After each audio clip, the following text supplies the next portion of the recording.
Those we cannot remember, cannot forget.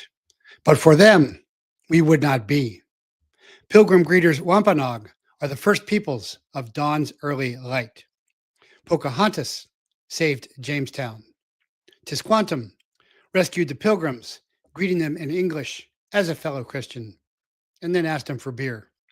Chief Constanego taught the Continental Congress the ancient Haudenosaunee Confederacy and the foundations of republic. Chief Shenandoah saved Washington's starving army at Valley Forge, bringing them corn and venison. Oneida Polly Cooper stayed to show the troops how to cook the corn. Martha Washington gave Polly one of her shawls. The Anasazi modified teosinte to maize and transformed the world. Aymara, who I lived with in the Andes, stopped the European famine by giving them the potato. Mayans, who I lived with in Guatemala, invented chocolate in 1500 BC from cacao. 70% of global foods and medicines originate indigenously. Betrayed in 500 broken treaties, the seventh generation is fulfilling Tashunke Witko Crazy Horse's vision. The exact way we sinned against them, we are now being sinned against. The way they have survived and are returning is the same way we must. We must restore the Republic via redemption. And in doing so, fulfill Crazy Horse's vision. The red race will rise again and be a blessing for a sick world. Rape born, orphan adopted, blessed bastard, ex-soldier, special agent and spy, tyrant targeted, slave state standard, turned whistleblower warrior, sabotage sharpened, corruption crucibled, redemption repurposed, maker missioned, as chaplain, leader, teacher, and truth teller to power. Now America's intelligence officer, leading with the last, forging with the first, standing alone together on our tear trail to rescue the Republic and restore America's godliness. I'm Jeff Prather, and this is the Prather Point. Daote, Jeff Prather Gonse, greeting in Inde, in Apache to you all. Shigonte, Ojun. Okay, going to get right into it today. Trump gets Gaza right, but gets Columbus Day wrong. And also why Trump's historic Gaza peace won't work in Iran and Ukraine. Columbus Day, an insult to indigenous and intelligence. And Oregon's trans-obsessed schools fuel youth resistance. Plus, Gaza truce infighting, is it Israeli-sponsored? Lots to cover. I see folks on Rumble there. You get Sue, Ski Girl, Unique Approach. Good to see you. Please like, share, and subscribe on Rumble to get my numbers up. And if you can, go to jeffreyprather.com, JEFFREYPRATHR.com, and support the show with a donation or a monthly donation. And if you would like to, then you can support other ways. But first, go to teamamericacoffee.com or staybrewedcoffee.com. But you can see 20% off if you go to teamamericacoffee.com. That's the staybrewedcoffee.com. And I'm getting ready to travel, and my wife has got these great single serving cups that we're taking with us. And this was roasted on 9/30/25. It's Guatemalan, really good. Sons and daughters. Kind of gives a show where it's at from light to dark, kind of in the middle there. Great coffee. Love it. When we run out every month, we're waiting for it, and we love it so much that we're actually taking it with us on our travels. So teamamericacoffee.com for 20% off, or you can go to staybrewed.com, or you can go into jeffreyprather.com/shop and get the Prather private label. So it's all by Craig and Lori Wire, and they're great 7 girls as well. You can also go into the shop in jeffreyprather.com. You get the Curative Bay nasal spray, hypochlorous acid. It also kills prions. We were talking about the other day. So you don't need all kinds of big pharmacia poisons. That works really great as well. And you can also, why won't that change? I really miss having an engineer. I got to tell you. Um, oh, that's not working. You can also go to Heaven's Harvest. .com, and that's where we get our seeds as well. They are wonderful and great non-GMO. This is pumpkin jack-o'-lantern coming up for Halloween. If you do that sort of thing, there we go. Heavensharvest.com, code JP15. Heavensharvest.com, code JP15 for 15% off there as well. And you can also go into the Jeffrey Prather shop and get the Faraday bags. This is the latest thing that I really love. This is a car key for electronic car keys. Keeps that safe, and I leave my car keys outside on the car so I can always get to them, or somebody can always get to them. So these are really nice, and there's a magnetic clip there in there, not Velcro anymore, which is just really nifty. There you hear the click of that. That is in the jeffreyprather.com shop too. And so are my books. Still got a couple book sets left if you want to read great books. Initiation, really great book. Boys Are Born, Men Are Trained. My Journey with Apache Medicine Man, true story. Lessons at the end of every chapter. How to achieve emotional adulthood. How to learn how to love well through the Apache tradition. And Chase Terror on the Border, fact-based fiction by an ex-DEA agent. That was going to be with Val Kilmer and Wes Studi years ago, and was a script originally, and didn't make it. But great products there as well. Hi, Joe Crosby. Hi, Heather on X there. See you guys as well. You can go to Jace, and well, you can go to jeffreyprather.com/Jace and get your prescription meds as well. Those are important. And you go to mehan.com as well if you want custom medical treatment. That's what we do as well, and get a discount there as well. Of course, Dr. Mehan has passed on, but Dr. Colonel Terry Lakin has taken his place. He is my doc now as well. And of course, you can go to jeffreyprather.locals.com, $9 a month, $90 a year, and you'll get all the curated news stories that I talk about. You can actually follow what's going on.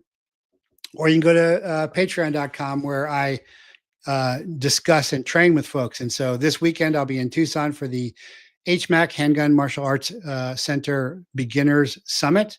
And some of the patreon.com/Jeffrey Prather Point Patriot folks will be in there because I train with them remotely.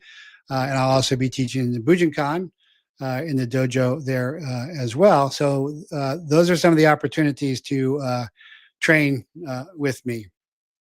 But, try and support the show, keep the show free. It's always been free since 2018, but sponsorship's really important. So getting right into it there, Trump gets Gaza right, Columbus Day wrong. Why Trump's historic Gaza peace won't work in Iran and Ukraine. And I had one of my Patreon subscribers, one of my patrons, say, "You really don't like Trump." And that's not the case at all. But I do spend most of the time on critiques. I don't spend a lot of time praising him. I think there's enough people praising him, and I think he praises himself enough. But Trump is channeling Reagan via the Israeli hostages. One of the hostages, Omer Shem Tov, talks about the abuse he suffered under Hamas and how he was at the rave or the music festival. He's been held for 505 days. He's now back. He said Hamas was very scared of Trump. They wanted Kamala to win. And Shem Tov's parents were among the founding members who formed the Hostages and Missing Families Forum. And Omer Shavtal said, as soon as Donald Trump was elected, they understood that he wanted to bring us back home. So immediately the way they treated me changed. He got me out. He got the hostages out. Before, he felt like nothing was happening, and I remember for me there, ever since he came in, they were very scared of him. The terrorists were very scared of him. They stopped beating. They stopped spitting on me. And so there's nothing better than a hostage praising President Trump in his own words that what he did made a difference. Of course, that harkens back to the Iran hostage situation, where State Department guys let the Iranian Revolutionary Guard in. The Marine Corps was doing their job. The Marine Guards, security guards, they were held for hundreds of days. That was Delta Force's first failed mission. Because in the sandstorm, the Marine Corps CH-47 pilots flying with the NVGs, they weren't used to doing that. They sliced into a C-130. Some airmen and some Marines were killed in that. That mission was aborted. There was another stand-up mission that was going to happen, and there were parts of a special mission unit that I was later in, not shortly after that, that had already infiltrated for exits. AP Jonas says your critiques are accurate. Well, thank you. Yeah, I'm not emotionally attached to Trump like some people are, but I think this lady is. But I have no problem complimenting Trump when he deserves compliments. But the point here is that under Carter, the Iran hostages dragged on. That's how Nightline even get established. Ted Koppel's Nightline was established because of the hostages. We'd watch that every night. But then as soon as Reagan came in, the day Reagan came in, the hostages were released. Now, Trump has not channeled Reagan to that level. But when you hear hostages talking like that, you got to give that credence, and that is really good to hear. And so I will compliment Trump for that. Carry on that, no problem saying that. And it is an historic deal. He's being compared to Cyrus the Great and other legendary peacemakers. And he has helped end or de-escalate multiple global conflicts. He ran on the premise that he was going to end the Ukraine war. We certainly have not seen that. But this peace deal, if it lasts, could give him leverage and credibility, not just to bring about Middle Eastern peace, but to resolve other global conflicts. And Trump, said he wants to be a peacemaker. He said he wants to work with everybody. So we will see.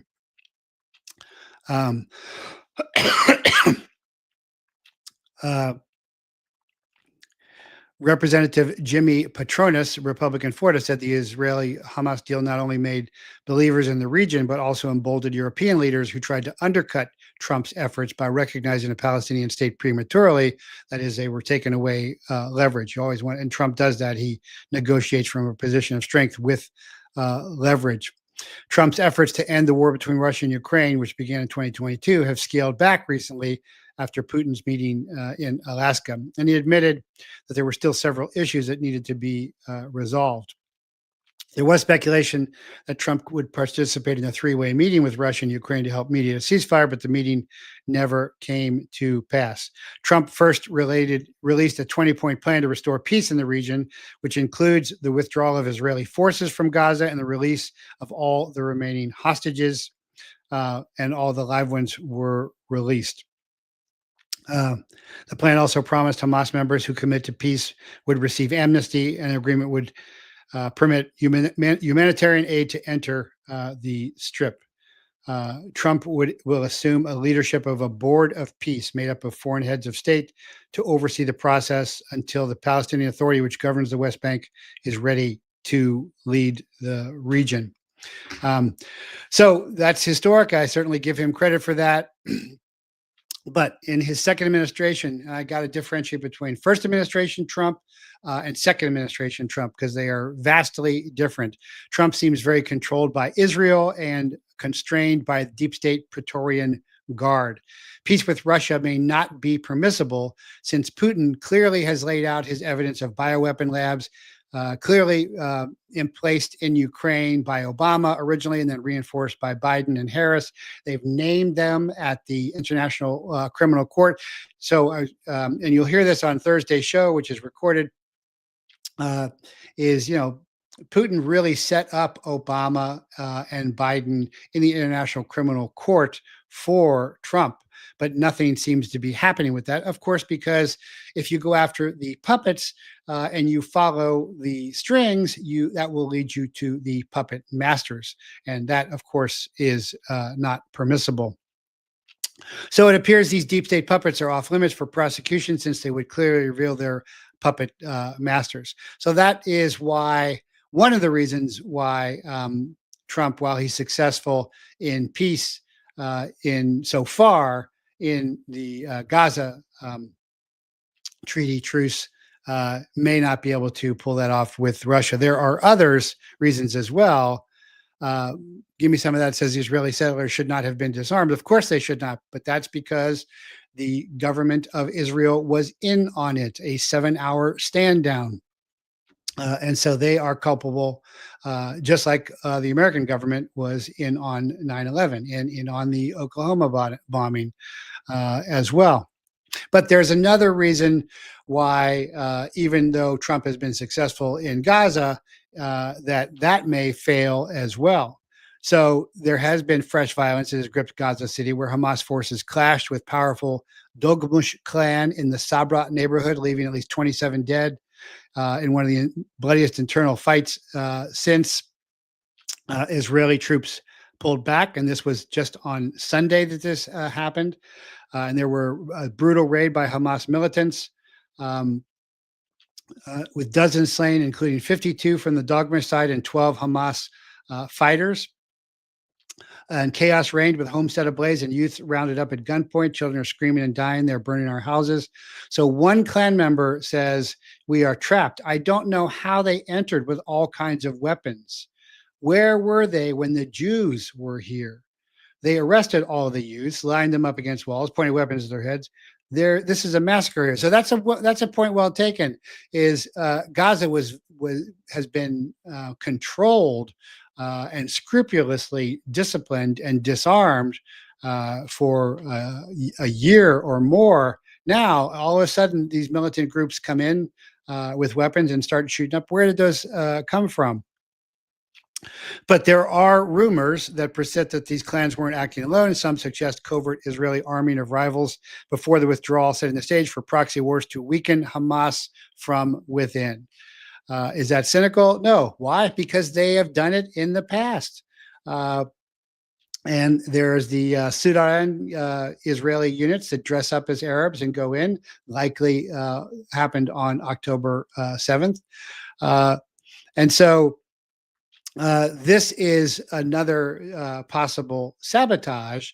And of course, if Trump wants this to last and keep his legacy of this, then Israel could activate these at any time. So when I had Ann Vandersteel on, she was hypothesizing that Israel might have small atomic devices, munitions, SATMs in the United States of America, and that's why Trump was kowtowing, pulling out Bibi's chair and everything. But it also now may be that they're going to hold Trump hostage by creating violence and destroying the peace plan. So, of course, peace is always fragile, especially in that area. But it is a good question that this Palestinian brings up is, how did these guys all of a sudden get guns after all of the disarmament? That is a very good question, and that sounds like that the Israelis were in on it again. But there are other reasons why Russia will remain an enemy. And this wasn't under the first Trump. But you got to remember, I'm going to differentiate now between Trump 1 and Trump 2, Trump's first administration and Trump's second administration. Trump's first administration, he and Putin got along great. And it looked like they were going to get along great as well. Remember, Russia was our ally in World War II. Now, the Soviets, that's communism. That's terrible. But Reagan collapsed the Soviet communist state in Russia, and that is no longer existing. I'm not saying Putin's a good guy. He's a former KGB guy who says there are no former KGB guys. But the enemy of my enemy is my ally. And Putin was a very good ally of Trump in the first administration. So what has happened to that? And why is he not allowed to be that now? Why is he not reestablishing the kind of relations with Russia that he had before? Well, What we see now is a Russian moral revival, exactly what I'm talking about that we need in America to get back to God, to reestablish real religiosity, not fake religiosity. Russia a long time ago was the first country to legalize abortion, but Russia has undergone a sweeping moral transformation, slashing abortion rates from 5 million to under 500,000. Uh, Father Fyodor Lukyanov credits the Orthodox Church's growing influence and its alliance with state leaders for this pro-life shift. From mandatory heartbeat laws to regional abortion bans, Lukyanov describes a nation repenting of its past and embracing faith to heal its future. It's exactly what needs to happen. What Trump needs to do is repent. What all of the federal law enforcement that have run children need to do and have not done. But this Russian priest is describing that Russia has done that. That's following the Christic protocols. That's how you move forward. That's why Yeshua says, I am the way. It's the only way for him. Russia is targeting what it calls destructive Western ideologies, the radical LGBT activism and surrogacy as forms of spiritual suicide. Which you don't hear that framed, in America. By rejecting these trends and championing large families as national heroes, Lukyanov sees Russia not just surviving, but being reborn through divine guidance and moral clarity. So there is a clear connection between the Russian Orthodox Church and the Russian state. Now, there's a lot of lefties that are worried about Christian nationalism, which is, of course, ridiculous because this was a Christian nation from the beginning. All you got to do is read the founding papers. Jefferson was not a deist. He signed his letters, yours in Christ. Washington hit his knees, kissed the Bible, won the war through divine providence, clearly admits that all the time. The first Holy Bible, was published by Congress, used in Congress, and sent out to schools for moral guidance and grammar and syntax as well. And that's what de Tocqueville was so impressed over here when he came over and saw all the peasants in their side houses. They were all literate, unlike in Europe, and they could speak in complex sentences like you see Matty Ross do in True Grit. But you don't see people speaking like that today. Why? Because they were reading the complex sentences in the Bible. And by the way, it was the Geneva Bible. It wasn't the King James Bible. And please don't say to me as an American, good enough for a king, good enough for me. I don't want a king. I'm not a subject. I'm a citizen. So I don't know why you're saying that to me. I'm American, America. Juan Savin and Reagan Dedman devised the. So Juan Savin is a fraud. He's been outed as a fraud. 007. I don't pay attention to him.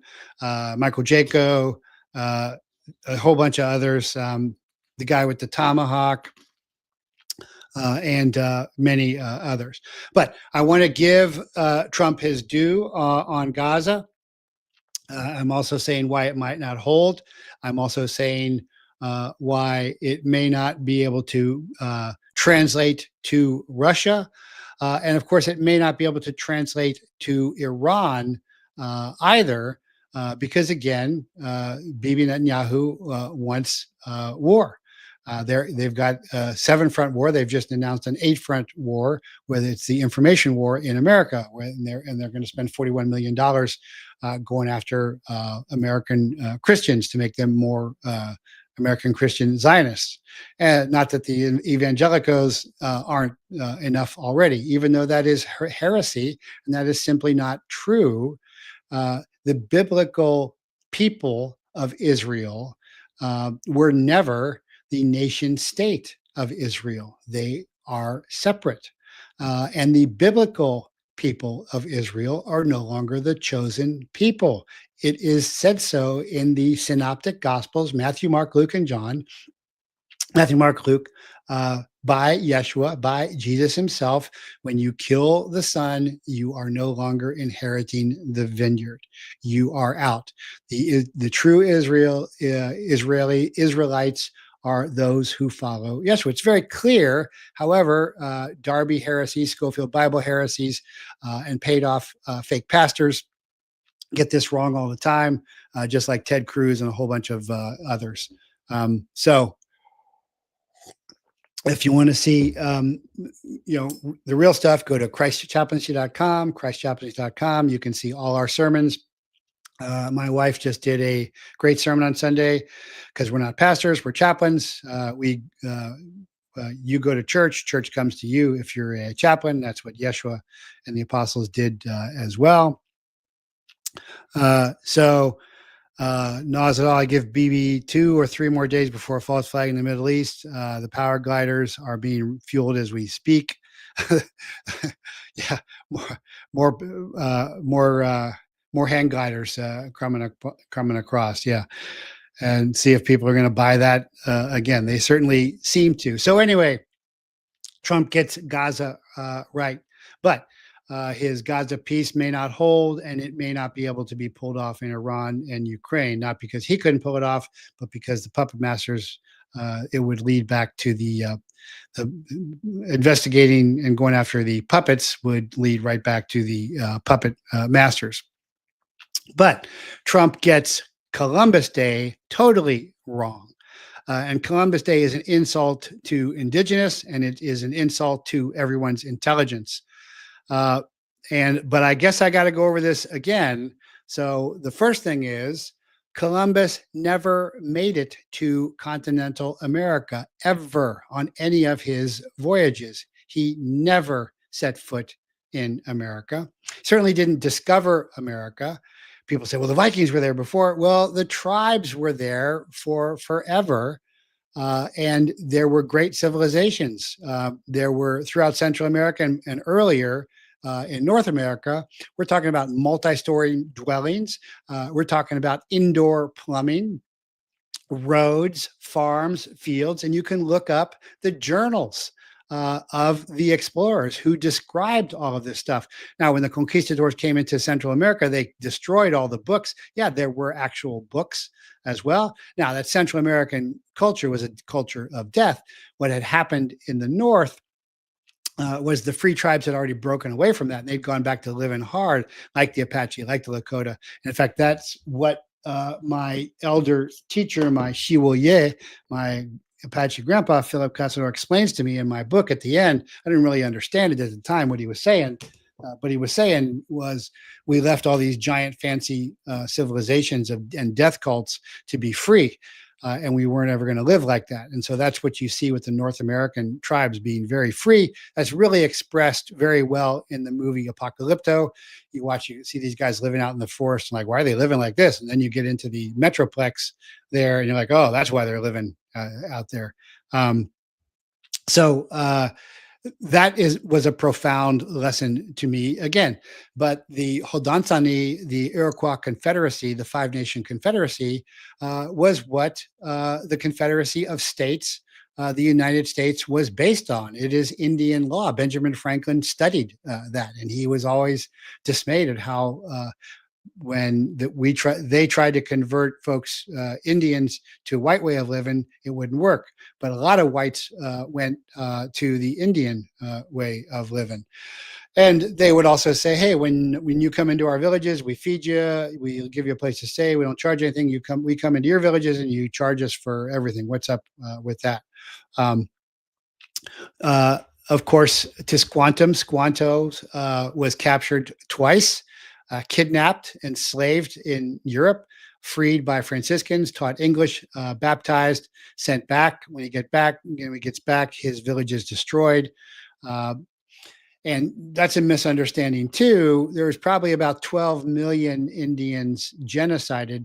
The 20 to 30 million or 60 million others are because of rats, plague, and pigs just ravaging the cornfields and everything that existed, so that when the colonists come, there's a lot of open space, and there are a lot of fields already, and there are roads as well. But you don't see this ever depicted. because it's called a wilderness. Because if you're going to conquer something, it's much better to say it's a wilderness rather than we're conquering a civilization. But it's a great disrespect to indigenous to call Columbus a hero. So not only did he not discover America, he lied about seeing the land. He was in the Caribbean. Actually, it was one of his guys. And then he said, well, I saw it because I got a lifetime pension. Um, uh, Columbus and his men rounded up Arawak men, women, and children and closed 550 of them in pens and sent them home to be slaves. 200 perished. Their bodies were cast into the sea. The survivors were sold as slaves.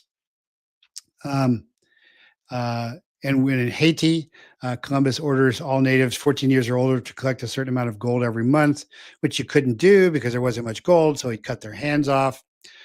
Bartholomew de las Casas, a young priest, witnessed many atrocities committed by Spaniards against native peoples. He later wrote, I saw here cruelty on a scale no living being has ever seen or expects to see. Las Casas describes the treatment of natives thus. Our work was to exasperate, ravage, kill, mangle, and destroy. Small wonder then if they tried to kill us now and then. The admiral, it is true, was blind as those who came after him, and he was so anxious to please the king that he committed irreparable crimes against the Indians. Las Casas notes the Spaniards thought nothing of knifing Indians by 10s and 20s and of cutting slices off of them to test the sharpness of their blades. They also turned dogs loose on them as well. So I'm quoting the guys' diaries who were with Columbus. Okay, so it doesn't get, again, this is on my patreon.com/Jeffrey Prather. At the $5 level or on the jeffreyprather.locals.com at the $9 a month level. So read, research, and retort why Columbus Day is an insult to indigenous and intelligence, but you will not be able to do that if you look at the facts. Here's a couple of more details. And so another article I published today there is referencing a whole lot of sources so that I can back up, what I am saying here, as opposed to what you've been taught by bad movies and comic books. There is an academic article, Killing Columbus, Seeking the Undiscovery of America. And the article talks about the issue of destroying and defacing Christopher Columbus's legacy. There is a quote from Rediscoverer of North America, University Press of Kentucky, 1990. Columbus let it be known that he had earlier seen a light on the island. By his claim, the commander would have had to see the light at a distance of more than 30 miles over the curve of the earth, which he couldn't. Columbus thereby took for himself the lifetime pension promised, the first man to sight land. He ripped off his own crew. And that's why he had a revolt, by the way, and he was brutal to his crew. This is from the Four Voyages of Christopher Columbus, New York, 1969. Abstract. This is excerpt is from a separate translation of a Christopher Columbus memoir. That's not accurate. This is not Christopher Columbus. This is one of Christopher Columbus's officers. While I was in the boat, I captured a very beautiful Carib woman whom the said Lord Admiral gave to me. So we're talking about female trafficking here. When I had taken her to my cabin, she was naked. Well, as was their custom, they were naked. Most of the tribes were naked. I was filled with desire to take my pleasure with her and attempted to satisfy my desires. She was unwilling, and so treated me with her nails that I wished I had never begun. So she scratched him. She tried to defend herself. I then took a piece of rope and whipped her soundly, and she let forth such incredible screams that you would not have believed your ears. Eventually, we came to such terms, I assure you, that you would have thought that she had been brought up in a school for whores. So he beat and raped a young Carib Indian woman. And this is an excerpt from his diary. A lot of people say that's Christopher Columbus, and it's not Christopher Columbus doing it himself. It's one of his men as well. Another extract uh, is what little restraint Christopher Columbus had maintained over his men disappeared as he went through a lengthy period of recuperation. He was sick. The troops went wild, stealing, killing, raping, torturing natives, trying to force them to divulge the whereabouts of the imagined treasure houses of gold. That's from Schools Growing Harsher in Scrutiny of Columbus, 1992. Um, Although this is from 1992. Columbus and his men seized Caribbean women as sex slaves, sent attack dogs to maul and disemboweled other natives who resisted conquest. The book says during Columbus's second voyage, Columbus rounded up 1,500 Arawak Indians, shipped 500 back to Spain, where 300 were sold into slavery. The other 200 died along the way. The evidence shows that Columbus injured a huge amount of Indians and destroyed their family. He only cared about his own will, which was to occupy the land and spread Christianity. Of course, that is not what Christ taught. That is Christianity. That is not Christ's teaching. Um, uh, so there's more. No matter how many people he shipped back to Spain for sale as slaves, with most dying off along the way, more were rounded up. You can also see this as a great movie. One of the major movies is The Mission. Now it's not Christopher Columbus, it's in South America, but it's the same context of taking the Indians, who were very gentle and welcoming, as all tribal people are all over the world, and abusing them. Columbus's son Diego should go to Jerusalem alone with the greatest force that he have. And the evidence shows that Columbus was pushy and arbitrary. He did not listen to other suggestions at all. So to reestablish Columbus Day simply because Pedo Joe established Indigenous Day is egotistical and an insult to all Indigenous peoples. And by the way, the Indigenous folks, the tribes, serve in the military beyond everyone else's percentage. That is, the percentages of tribal veterans that serve with great valor and courage outsources all other groups because they come from warrior traditions, and it's real important to them to that, even though they have been treated so badly. So I published an article where Stone was saying, no, we got to have Columbus Day, and, Italians are great, because Columbus was great, and then Dean Martin was great, and Frank Sinatra was great. It says nothing about Columbus. Changed the subject right away. I'm not saying Italians aren't great. There's sure, of course, Michelangelo, Da Vinci, a lot of great Italians. Okay, Frank Sinatra, I can, whatever. But Columbus, no. So that's an insult to Indigenous folks who are still here and who have endured so much trauma. It would be as if you were saying, let's have a Joseph Mengelev Day. How about that? If you can put it in context, because you are so siloed in your perspective, it's very difficult for you to do that, which I've never quite understood why that is so hard. But I guess it's because most people, haven't, gotten the privilege of being around tribal people, as I was. Now, I will say in the last couple of years, it's gotten a lot more, well, not a couple of years, decades. I'm an old guy now. I took my family to a powwow, and there's a lot of racism against whites there, as opposed to I was very welcomed. Of course, I was with Philip and then his folks back in the day.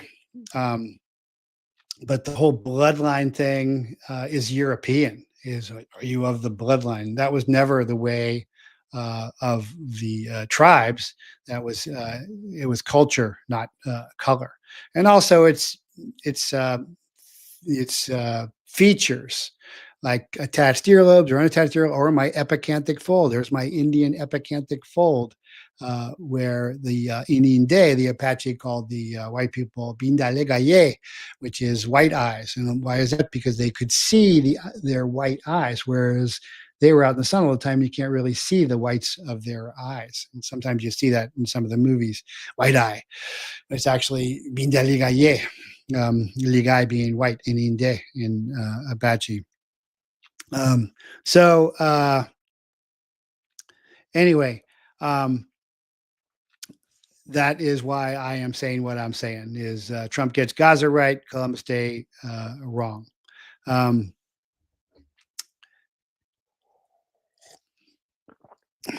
let's see. I think the Iran B-2 raid was a message to the world for our enemies. If BZ screws up the peace deal, we should fly some B-52s over IDF bases. Well, we're going to get to IDF bases here shortly, Qatar bases in America. But before we get to that, Oregon's trans-obsessed schools are fueling youth resistance. This is great to see because, of course, Oregon, Portland is the center of the Antifa resistance. And DNA reveals surprising twist about Jewish Christopher Columbus, says Earl Jackson. Wow, that's interesting. Didn't know that one. I'll have to look at that later. Email that to me, please, at jp@jeffreyprather.com. That's very interesting to hear. But anyway, dozens of students and parents participated in a walkout at Oregon High School last week. At Roseburg High School on October 8th, boys and girls alike left their 7th period class to join a crowd of supported adults outside. Shannon Miller helped her daughter, Kayla, organize the walkout after Rosenberg allowed a transgender identified boys to change in the locker room. So again, had plenty of homosexual and lesbian students, but trannies are predators. A boy in a girl's locker room, we know what happens. And these people are evil. They have evil being intentional harm, that this has happened. And of course, the law, Oregon law, prohibits discrimination based on gender identity, which is total crap. But the important point, and of course, Ninth Circuit of Appeals, most overturned court, the one I worked under, is backing all this up. But what the point here is Oregon kids have had enough. And so the resistance, the authentic, homegrown, homogenous, indigenous resistance to the trannies, to the left, to all of this is coming right up where they have been most repressive, which is great news that the younger generation, the very young generation, are revolting. And that's really important because in Team America, we have refined our mission, not just from Rescue the Republic to Rescue the Republic by being a beacon for folks to come and join us, which is the tactical mission, which we're already fulfilling. You can join Team America at jeffreyprather.com. And Team America is just Americans relying on each other and God, the same way we started out, not relying on corrupt government in DC, just like we stopped relying on corrupt government in Britain. But we've also added a strategic long-term mission, and that is to raise, inspire, and inoculate next generations to infiltrate these corrupted institutions. And what I call that is St. Martining them, how St. Martin was a Roman elite who joined the Roman officer class because his dad was an equite, a cavalryman, but he also converted to Christianity and wouldn't fight, and changed them from the inside out, bottom down. So we're working on that. Love to have you join Team America. Of course, we also have many other missions. I've talked about how I was just in Iowa recently doing an hour-long talk on transhumanism and trafficking and tyranny. And we ran a lot of operations under Pedo Joe, Arizona elections. So there are other operations, but those are our main missions, to be a beacon to gather folks and then to train future generations. And that is how we are going to rescue and restore the Republic. So great to see that, because while we have representatives in Oregon, we don't have an organized team there. So that's really good and important to see. And these students demonstrated enormous courage to stand up for themselves while they really routinely labeled girls with expectations of privacy transphobic or bigoted or discriminatory. And so what they're saying is that these trans kids have more rights than regular girls. Um, and so they are really fed up with that, and that's great to see that the resistance will continue to build. So that's good news as well. So I want to report on good news as well all the time, not just all the failures. Um,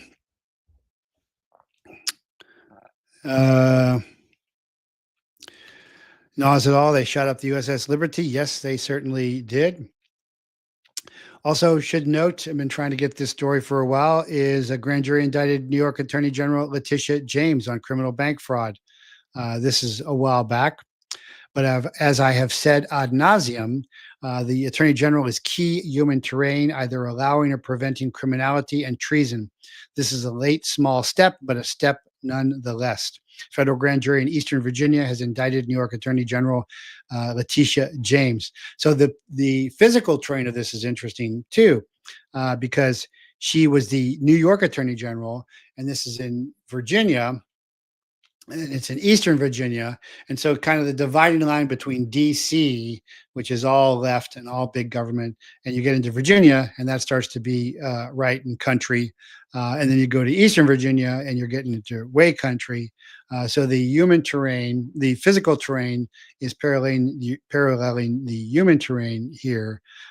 With this federal grand jury in Eastern Virginia indicting New York Attorney General Letitia James. Of course, New York Attorney General is a very powerful position that has a lawfare. So this is a step in the right direction. This is like the Comey indictment. It's way too little. It's way too late, but it is something, and I want to recognize that. Unique approach. Thoughts on No Kings 2.0. All of those are Antifa, Blood Tribe, all of those are run by the government completely. The latest ridiculous story is Kash Patel sends FBI agents to Glenn Beck. And I just published an article on this, and I wrote this on Twitter. And Glenn is telling how the FBI agents came to Glenn Beck to learn about Antifa because Glenn Beck's organization did such a great job of investigating Antifa. So, I don't know what to say to people like Alex Jones who say the FBI better investigate this, or Glenn Beck like, yeah, the FBI came to me to listen to me. The FBI came to you for two reasons. One, they came to you to make a show. Like, look, we're coming to Glenn Beck to learn what's going on. But two, to find out what you know. Why? Because they allow and are behind. You don't think with the billions and the intelligence resources that Antifa has not been analyzed, surveilled, and infiltrated by the FBI like everybody else? Of course they have.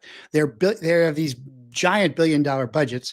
What they pay informants is incredible next to what I'd have to fight. I had to fight for my large payments. My high level informant. I paid $250,000 multiple times, but $250,000 is or was in my day the lifetime cap for a DEA informant. But the FBI is laying money out like that all the time with these giant budgets. And so you think all of a sudden, if the FBI really were coming to Glenn Beck to learn what's going on, then we don't need the FBI. We just need Glenn Beck's staff. And the same thing with everything else. So Patel's just is pathetic and putting on a show. He's a pundit. He's a talker. Now I'm in front of a microphone, but I was. Thanks, Earl Jackson, for emailing me that. I'm talking now, but I did for most of my career. I was very low profile. No photographs. Even airborne school, they pulled us out. Hey, intel guys out there. I have not heard about 82nd Airborne troops being staged in Trinidad, Tobago. I have heard rumors of a couple hundred troops going into Israel, which I hope is not the case, but we certainly got some contractors in there, which we should not have. as well.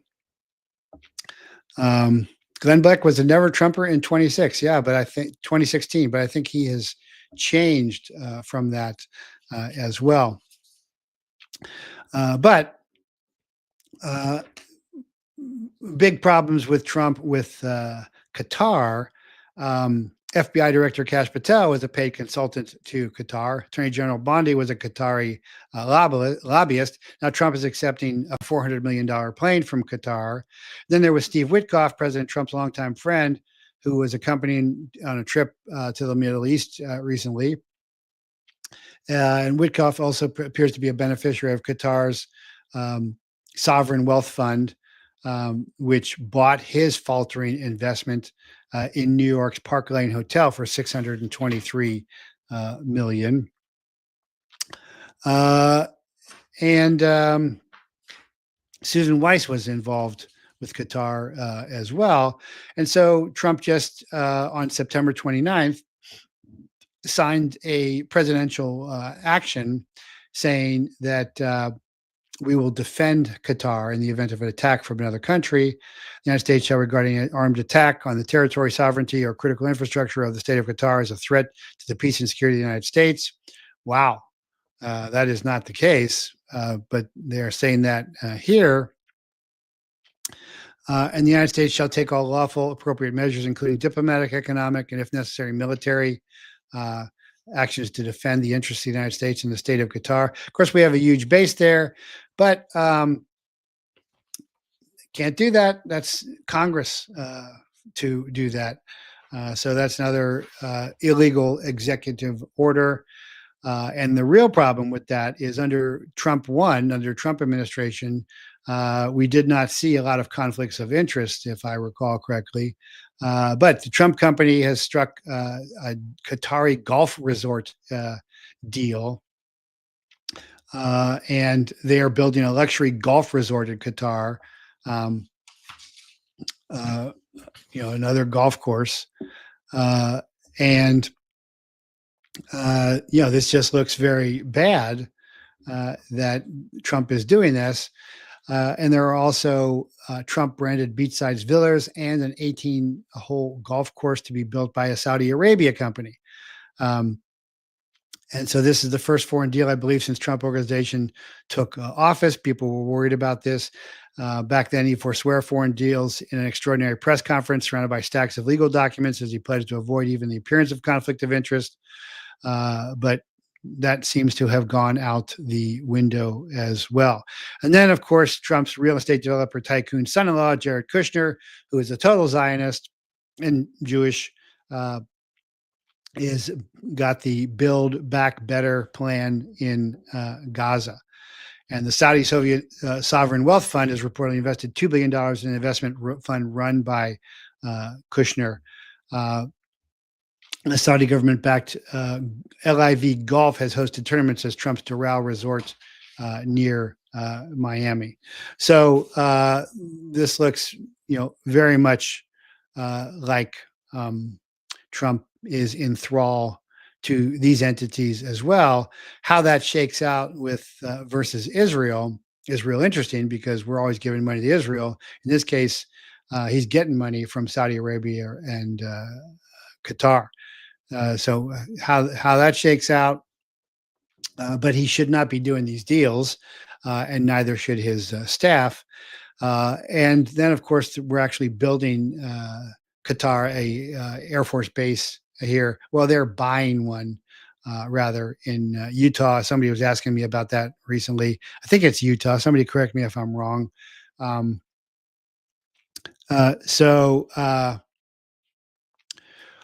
What's that about? Well, a lot of foreign pilots train with American pilots because American pilots tend to be the best in the world. So best helicopter pilots in the world, Army helicopter pilots, best fighter jocks, Marine, followed by Navy, lastly by Air Force. Unfortunately, because the Army Air Force is not what it was, the brave guys, amazing from World War II. Want to watch a great show about that? Check out Masters of the Air. It's kind of the follow-on to Band of Brothers and the Pacific Just amazing bravery, incredible bravery. Um, Earl Jackson at least put Miriam Alderson in the spotlight with her 60 billion in the bank and her Israel first policy. I'm not familiar with that, so I can't speak to that. Um, but it looks like Trump is very compromised in that regard with Qatar. But as I was saying, a lot of foreign pilots train in the United States. I know that because a lot of them trained at Davis-Monthan. All kinds of foreign pilots are always at Davis-Monthan in Tucson, which is the big Air Force base there. And so for the Qatar, so of course, they got to pay for their room and board and stuff when they're there. But for the Qatari to buy a base is interesting because I don't know how they can buy U.S. land. It's going to be on federal land. The federal government already has too much land that by, I think, Constitution, they are not supposed to have out west, but they won't let go of it. But that's a lot of, again, money, billions coming into the U.S., which Trump doesn't seem to care how that comes in as long as he is doing that. So I think there's also a he's trying to make up for the Iran strike. We're flying over the flying over Qatar, which had to know about that, and they don't seem to have let them know about that when that was happening. But these are not good good signs of what is happening. So let's see, getting a lot of comments today. I don't know what that says, Earl Jackson. Maybe you're telling me that Idaho is where the base is going to be. I thought it was Iowa. The car thing is in Idaho. Oh, that's it. We're just building them a barracks, mess hall for training. They are not getting their air base. Recall they gifted a new 747 to Trump admin. Okay, thank you for correcting me on that. Building them a barracks. That's good. That's fine. Happens all the time. In fact, the beginning of special operations is out west in Montana with the 1st Special Service Force, the famous Red Arrowhead, which was Canadians and Americans being trained by the Brits as well. So the military training and is not such a big deal. The Trump, monetary gifts is very problematic. So that's what I wanted to cover today. Hope all that makes sense. I'm glad to be talking with you. Encourage you to sign up on jeffreyprather.locals.com for $9 a month, $9 a year if you can, or go to patreon.com/jeffreyprather, sign up at the $5 level, or you can jump up to the 15 if you want to see some resource articles. You go to the 25, you get daily training videos. Right now, some cool stuff. I'm going to come up there at the $25 level pretty soon. My new kids class just did their first public demo. They did great. They were rocking it, signing photographs and signing autographs and taking photographs. Very cool. Or you can just support the show at jeffreyprather.com as well, or join the chaplaincy for free to fortify your faith at christchaplaincy.com. So, in John Wayne's war westerns, Indians are vague foes and noble victims. But as Yellowstone's non-native Asbill said, "You're the Indian now." Butchering the buffaloes to starve the tribes was sadly shown in dances. Now, the Reset's firing food processing centers has replaced it. Little Big Man showed Custer killing off the Indian ponies, just as our aircraft die of diversity daily. Silver screen settlers were hardworking freedom lovers, hacking lives out of a so-called wilderness, burying their children along the way. Now, third world illegals are flown, bussed, tented, paid, phoned, and hoteled, all the better to steal the vote than work the fields while their kids are pimped and pushed. Old West cavalry always came in the nick of time to save the settlers by tribal genociding families and nations. Today's democide is by bioweapon, frequency, and tranny. All know the original Rambo was Geronimo, last played by old friend Wes Studi. Our first paratroops war cried his name, and 6 still use it to whoop code for Bin Laden got. But few know Ohayesa, pre-reservation Dakota, and later Dr. Pastor Eastman, whose first warpath was walking the White Road Indian School, turning the claymore not to kill the Indian and save the man, but via the soul of the Indian, taught Boy Scouts and reformers how to think like an Indian and live with the land. Philip Casador showed me the same, salvaging the sunrise ceremony, which is now really strong. I am really proud to have had a small part in that. Where bison and antelope roamed, now are fields and fences, soon replaced by GMO'd crops and marijuana pharma grows. And now it is our turn to not submit, but subsist. Stay alive, survive, and save.